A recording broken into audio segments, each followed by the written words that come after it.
What's up, people?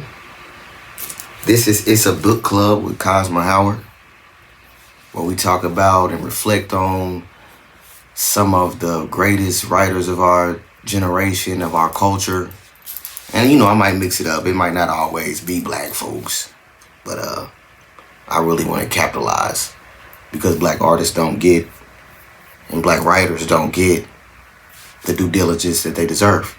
So I'm here for that. I'm always here for my culture. Like, I stand on that. And I'm an avid book reader.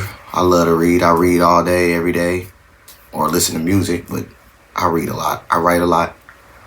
And I like to get lost in the stories and the characters and the ambience of it all. If you give me a good book, I'm not here no more. I'm wherever that book is taking me. And lately, I've been taken to many places. And recently, I got took to Harlem. Tia Williams took me to Harlem with her book, A Song from Ricki Wilde. If you haven't read it, you should read it. And if you haven't read it, spoiler alert, you know what I'm saying? I might tell you some stuff that's in the book, just a little bit. I'm going to try to keep my spoils down because this is about discussion. I'm not sure all the way where I'm going to go with it. Like, are we going to discuss it? Are we going to reflect? Who knows? I just want this to be a natural flow of things. I did take some notes. I did write about the book as I was reading the book. And lately, I've been reading a lot of books that are close to what I'm going through in life. It might not be parallel, but so many similarities.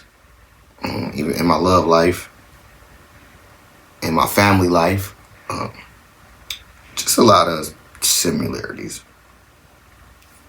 And I got some questions at the end.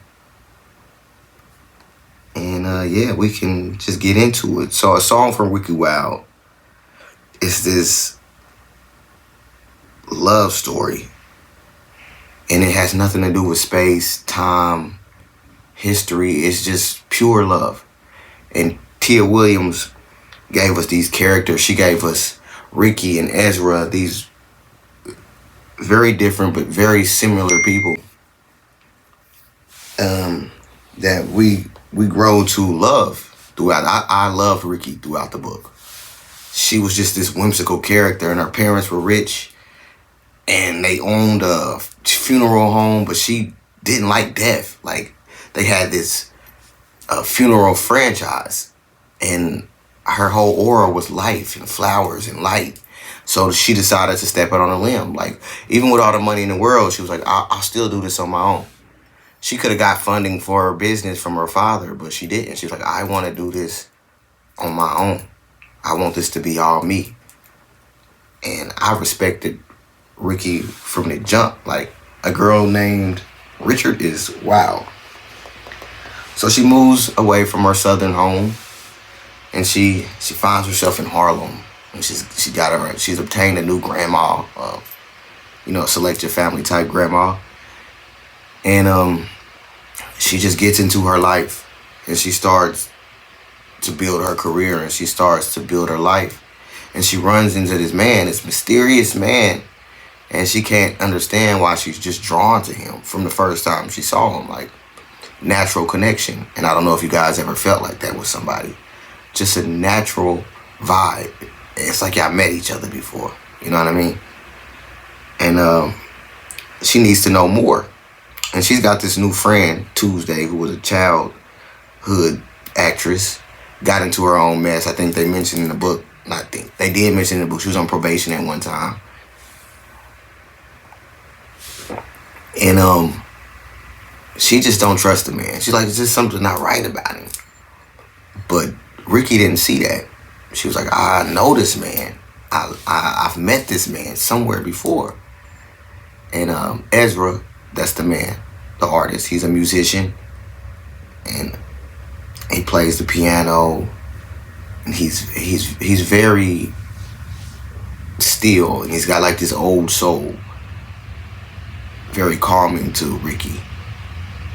Ricki's allowed to be herself around him. Ricki She mentioned in the book that she has a compulsive desire to overshare, and she's awkward in social settings, and her sisters never accepted her, and she's just got all these fun facts for no reason, and nobody wants to listen, but Ezra wanted to listen. As a matter of fact, Ezra had a bunch of fun facts himself, and they just blended together. But Ezra did have a secret. I ain't gonna tell the secret. If you read it, you read it. If you didn't, read it. And it was stopping him from loving Ricki the way he wanted to, because he was falling for her just as fast as she was falling for him throughout the book. It was always a back and forth. We need to stop, but we can't stop. Like, have you ever been drawn to somebody like that? If not, you have not experienced love. Like, if you have not, love is dangerous, if I have to say so myself. It can be very dangerous. It could be detrimental to your career, to your life, to your family. I mean, if you think about the story of Romeo and Juliet, they didn't give a fuck if their family was beefing or not. Baby, we in love. And this story kind of, like, it didn't matter. It had to happen. Because if it didn't happen, you would spend your life forever regretting that you didn't at least get a taste. You know what I mean? So the secret comes out and things start to happen throughout the book. And it ends in such a way I can't even explain. Like, the way she ended it, that happily ever after situation, or that happily never after. It could have been either way, but she ended it perfectly. Tia Williams is definitely one of the greatest writers I've experienced when it comes to telling a love story. I put myself in a position recently where I felt like that there was this person that I wouldn't even breathe right again if they weren't in my life. I can't eat the same. So I kind of felt Ezra's character, and I also felt Ricki. I was on both sides of the coin. But you know me, I have no, y'all might not know me, but I could be Ricki or Ezra at any day, if that makes sense. And my recent person could be too. There were so many coincidences throughout the book that I related to. Their love for flowers, their love for music. And I believe as people, we read what we know. And we get introduced to, if you follow signs throughout life, you get introduced to books that you need to read at that time. You need to read them. You need to understand what you're going through. Because if I would have read that book 10 years ago, I wouldn't know what the fuck was going on. You feel me? I would have been like, this got nothing to do with me. But I had not experienced this type of love before. This type of love, when you just see a person and, like, I don't know, their pheromones, their aura, their everything, you're just drawn to it. Like, I know you. I don't know why, but I know you. And I can just be myself. I could just breathe. That's what Ezra and Ricki felt throughout the book. They just wanted to breathe and be okay with being who they were. And I can relate to that.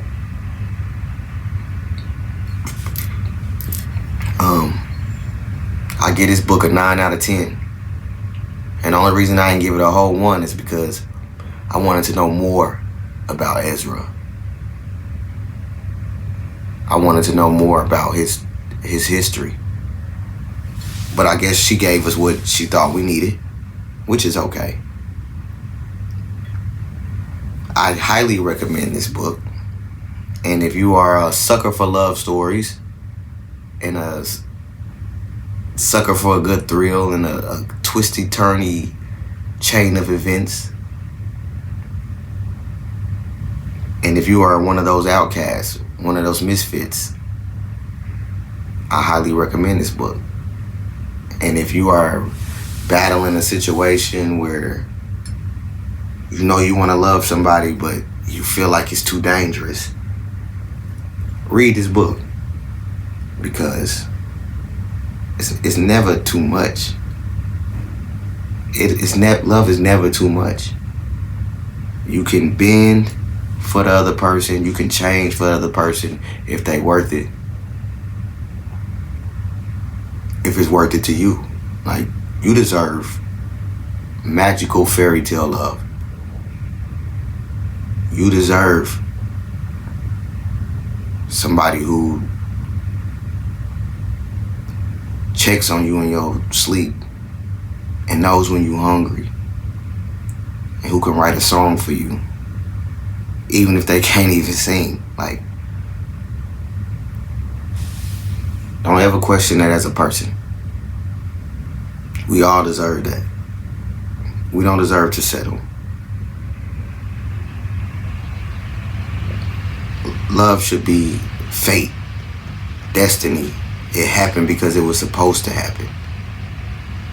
Even in science, like, when certain cells connect, it was gonna happen anyway. So that's what it should be to me. And Tia Williams, I want to thank you for this book, for this story. It helped change a lot of my perspectives. And I'm not scared. I don't care if it's dangerous.